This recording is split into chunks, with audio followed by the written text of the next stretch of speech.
One Fight Night 36, John DiBella versus Prajanchai 2. 15 mois plus tard, le Montréalais tient enfin sa revanche. L'ancien champion échoue au test d'hydratation en 2024 et perd la ceinture sans s'être battu. John peut se rattraper moins de 3 mois plus tard, mais perdra finalement à la décision unanime face au Thaï. Décision qui, selon pas mal de spécialistes, n'était pas si unanime que ça. Évidemment, côté canadien, pas mal de fans voyaient l'Italien devant au scoring, et côté international, les avis étaient plutôt divergents. Même Chatry-Simé et voit John potentiellement gagnant. Je viens de revoir le combat et j'estime que sur certains rounds, ça aurait pu aller dans les deux sens. Bref, ce combat était clairement serré et avait besoin d'une revanche.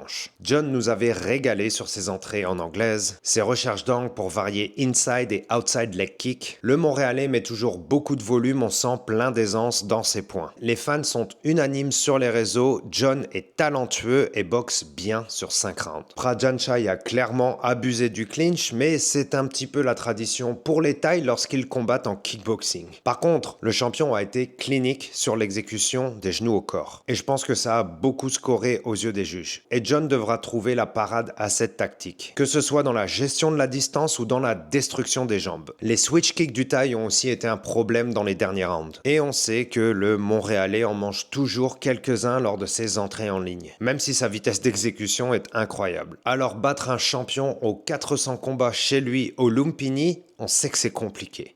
Mais John a montré qu'il était capable. Et il lui a manqué vraiment peu. Quelques punchs en plus qui connectent, ou même un seul knockdown suffirait à décrocher la ceinture. Et vous, comment voyez-vous ce deuxième acte se dérouler ?